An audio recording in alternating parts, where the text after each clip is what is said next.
اللہ کی تقسیم پر اوروں کو ملے ہیں مال و زر، ہم کو ملی تعلیم پر۔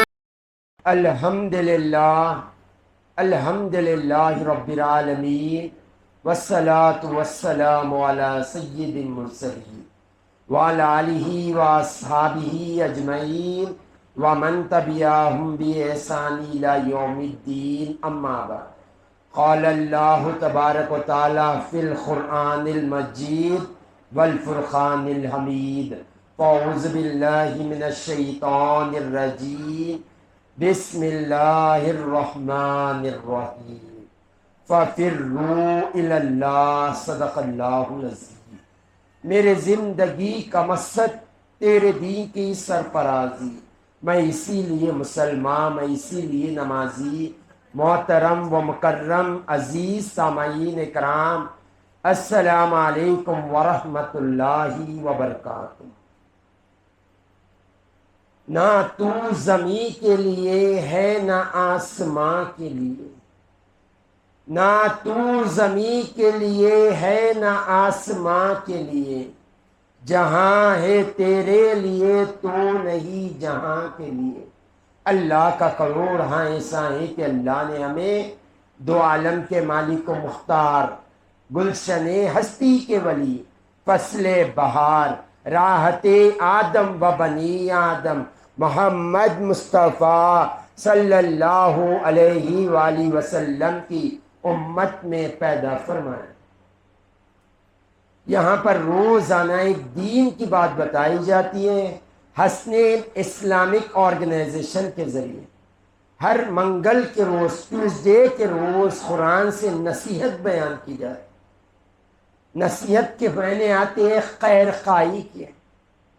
قرآن سراپا خیر خواہی ہے، قرآن سراپا ہدایت ہے آپ کے لیے۔ آپ کا رب آپ سے بے انتہا محبت فرماتا ہے، اسی لیے تو اللہ نے کم و بیش 1,24,000 انبیاء کو دنیا میں بھیجا تاکہ میرے بندے راست پہ آ جائیں۔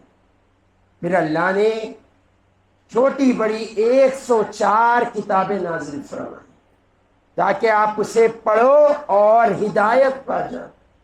ان تمام رسولوں میں رسولوں کے سردار ہمارے نبی حضرت محمد مصطفیٰ صلی اللہ علیہ وآلہ وسلم، اور ان تمام کتابوں کی سردار قرآن مجید، یہ ہماری کتاب۔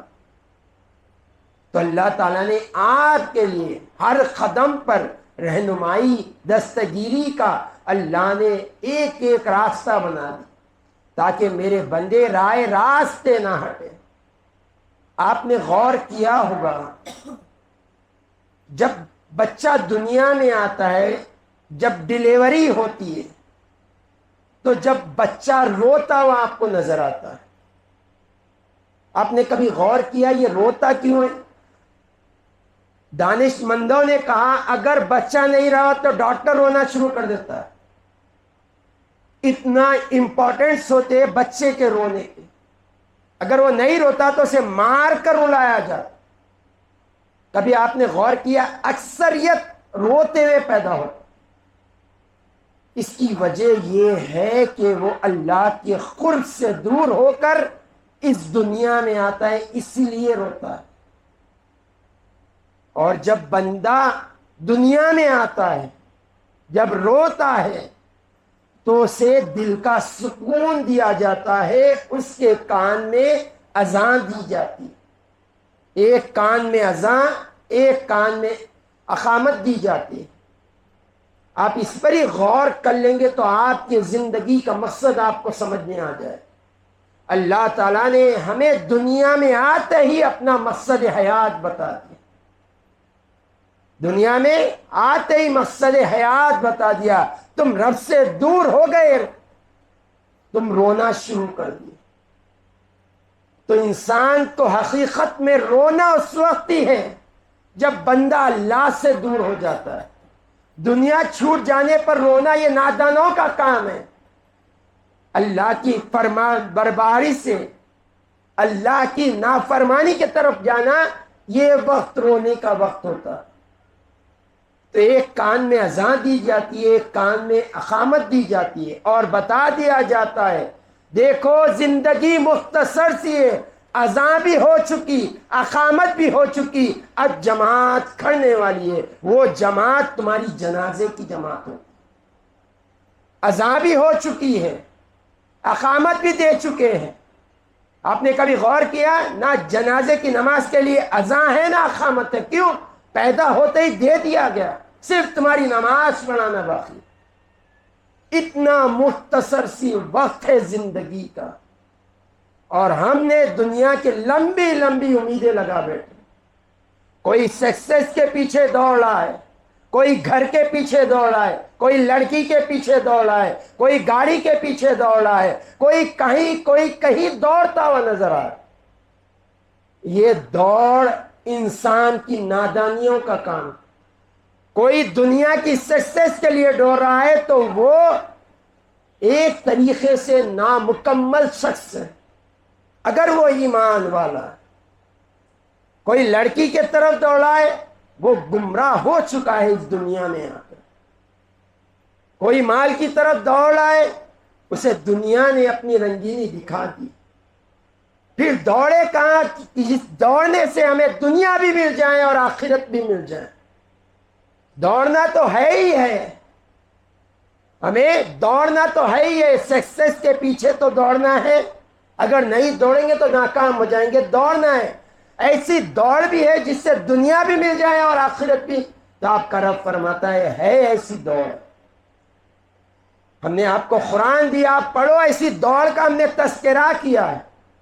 ہم نے یہ نہیں کہا کہ چلو، ہم نے کہا دوڑو، فَفِرُّوا إِلَى اللَّهِ، اللہ کی طرف دوڑو۔ اے مالک، تیری طرف دوڑنے سے کیا ہوگا؟ اللہ فرماتا ہے تم میری طرف دوڑو، دنیا کو تمہارے پیچھے دوڑا دو۔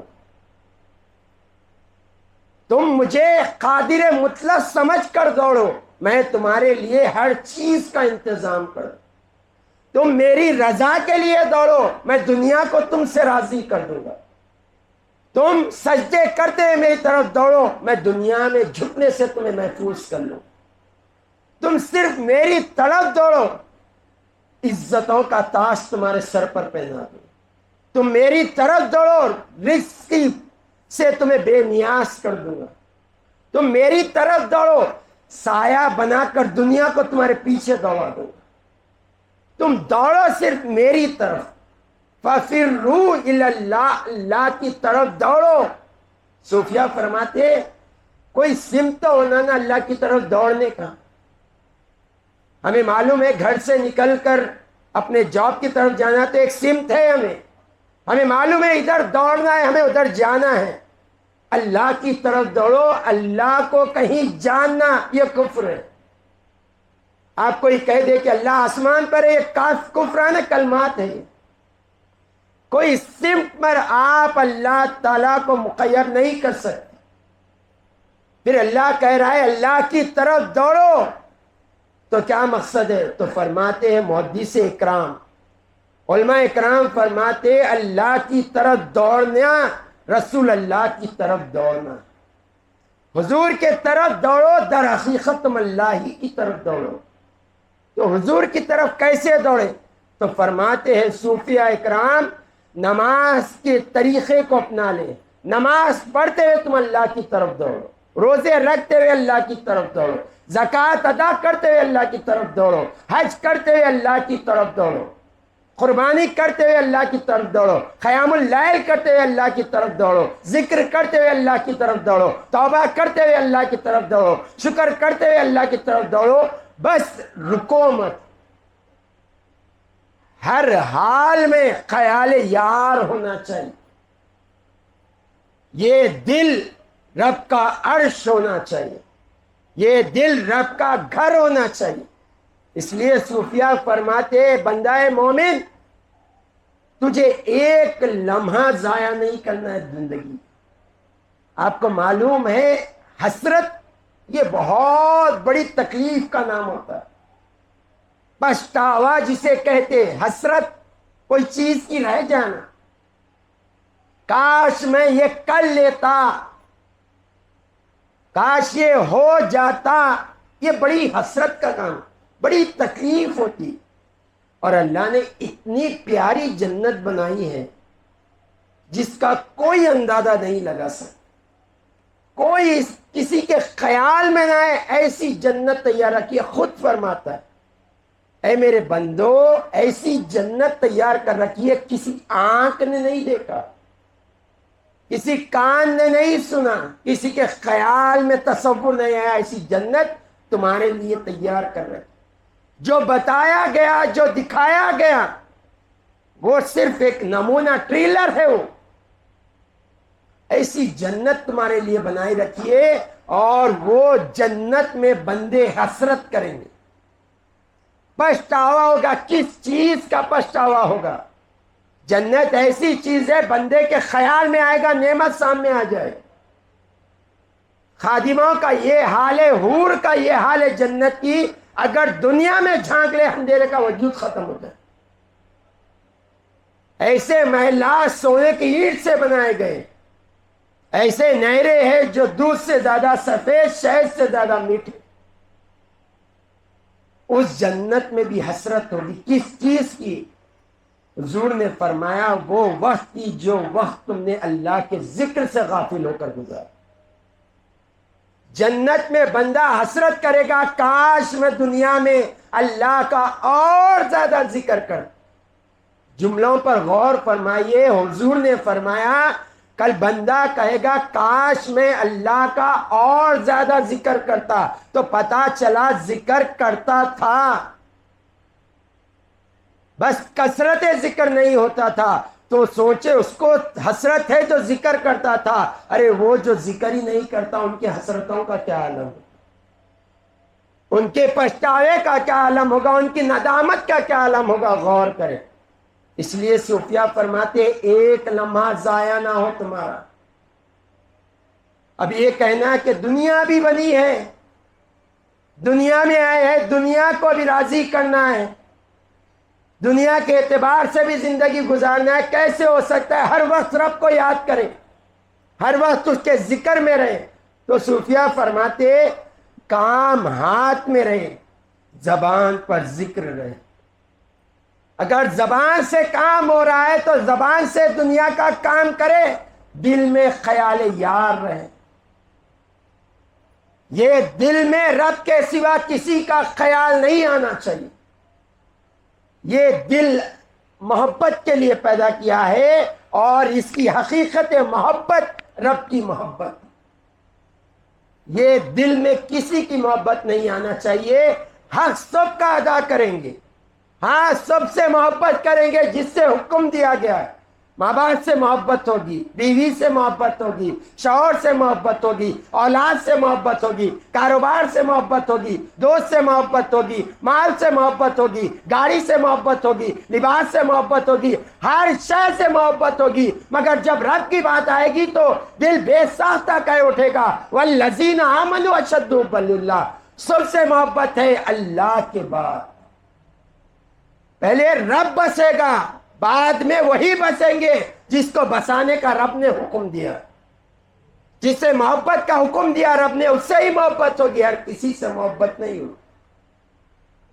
تو یہ دل ایسا ہونا چاہیے، اللہ سے ہر وقت کہے کہ لمحہ بھر تیرے ذکر سے غافل نہ کر۔ حضور پاک صلی اللہ علیہ وسلم کون ہیں؟ جس کے خاطر دو جہاں بنائے گئے۔ رب فرماتا ہے حبیب تمہیں پیدا کرنا مقصد نہ ہوتا تو خدا ہوں بول کر ظاہر نہ ہوتا۔ اے محبوب آپ نہ ہوتے تو نہ دنیا پیدا کرتا، نہ آسمان پیدا کرتا، نہ جنت پیدا کرتا، نہ جہنم پیدا کرتا۔ وہ ذات مصطفیٰ کی ذات، وہ ذات رسول اللہ کی ذات، وہ ذات آمنہ کے لال کی ذات، اور وہ مصطفیٰ جان رحمت جس کی رضا رب چاہے، جس کی بلندیوں کا رب ذکر کرے، وہ مصطفیٰ جان رحمت کیا دعا کیا کرتے تھے؟ کیا غور کرے جملوں پر، کیسی دعا! یہ دعا ہم کرتے تو ہمیں معلوم ہوتا کہ ہاں ٹھیک ہے، ہم بھٹکے ہوئے، ہم دنیا کے دیوانے، ہم دنیا کے رنگینیوں کے دیوانے، ہم دنیا کو ہی سب کچھ سمجھ بیٹھے، ہم وہ دیوانے. ہم کرتے تو دعا سمجھ میں آتی، مصطفیٰ کیوں کر رہے؟ یا مقلب القلوب ثبت قلبی علی دینک. کیسے جملے حضور کے! اے دلوں کے مالک، میرے دل کو دین پر ثابت قدم رکھ. کون کہہ رہے؟ مصطفیٰ کہہ رہے، جنہیں دیکھ کر قیامت تک کے لوگوں کو اپنی زندگی گزارنا ہے. لَقَدْ كَانَ لَكُمْ فِي رَسُولِ اللَّهِ أُسْوَةٌ حَسَنَةٌ. وہ حضور کہہ رہے اللہ مجھے دین پر ثابت قدم رکھ. ہم یہ جملے ہی ادا نہیں کرتے اور کہتے کوشش کرتے رب کو راضی کرنے کی، کوشش کرتے دین پر چلنے کی، نہیں چلتے. بھائی چلیں گے کیسے جب اپنی انکساری عاجزی اللہ کے سامنے پیش نہیں کرو؟ حضور پاک صلی اللہ علیہ وسلم وہ ذات اقدس ہے، اللہ نے اپنی محبت کا دار و مدار مصطفیٰ کی زندگی پر رکھ دیا. اگر کوئی چاہتا ہے رب کا محبوب بنے، اگر کوئی چاہتا ہے اللہ کا دوست بنے، اگر کوئی چاہتا ہے اولیاء میں شامل رہے، اللہ نے واضح فرما دیا قُلْ إِن كُنتُمْ تُحِبُّونَ اللَّهَ فَاتَّبِعُونِي يُحْبِبْكُمُ اللَّهُ. مصطفیٰ کو اپنا آئیڈیل بنا لو، مصطفیٰ کا طریقہ تمہارا طریقہ، مصطفیٰ کا جینا مرنا تمہارا جینا مرنا ہو، تب اللہ تم سے محبت کرے گا. تو حضور کی زندگی دیکھنے کے لیے کافی ہے. حضور پاک صلی اللہ علیہ وسلم فرمایا کرتے تھے میرا ایک وقت ایسا ہے اپنے رب سے تعلق، اس وقت میں سب کو بھول جاتا ہوں. ایک مرتبہ حضور پاک صلی اللہ علیہ وآلہ وسلم اللہ کے ذکر میں مشغول ہے. حضرت عائشہ صدیقہ طاہرہ زاہدہ عابدہ رضی اللہ تعالی آ کر حضور پاک صلی اللہ علیہ وسلم کو کہتے یا رسول اللہ. تو حضور کہتے کون؟ تو آپ فرماتے میں عائشہ. کون عائشہ؟ گھبرا جاتے حضرت عائشہ. حضرت پاک صلی اللہ علیہ وسلم اپنے زوجاں میں سب سے زیادہ عائشہ سے محبت کیا کرتے. حضور کہتے کون عائشہ؟ حضرت عائشہ فرماتے ہیں میں ابو بکر کی بیٹی عائشہ. حضور فرماتے کون ابو بکر؟ کون ابو بکر؟ تو یہ ایسا وقت تھا حضور کا، یہ اللہ کے جلووں میں گم، دنیا سے بے خبر تھے حضور پاس. صوفیہ فرماتے اگر حضرت عائشہ یہ کہتے کہ میں محمد کی بیوی عائشہ، تو حضور کہہ دیتے محمد کون؟ کیوں؟ یہ وہ منزل تھی جو فنا فی اللہ کی منزل تھی. بندے کو خود کا ہی خیال نہ ہوتا، وہ منزل میں مصطفیٰ جانے رحمت جلوہ افروز. تو ہمیں ہر حال میں اللہ کی یاد میں زندگی بسر کرنا. اس لیے حضور پاک صلی اللہ علیہ وسلم دعا مانگا کرتے تھے اے اللہ ذکر کرنے والی زبان، شکر کرنے والا دل اور تیری خوف میں رونے والی آنکھیں عطا. زبان کبھی کام میں لگے ہی ہو، دل میں اللہ کی یاد ہو. زبان خالی ہے ذکر ہو. اگر ہمیں کبھی تنہائی مل جائے تو اللہ کی خوف میں رونے والی آنکھیں ہو. یہی زندگی کا مقصد ہے، اللہ کو راضی کرنا ہے. وآخر دعوانا الحمد للہ رب العالمین.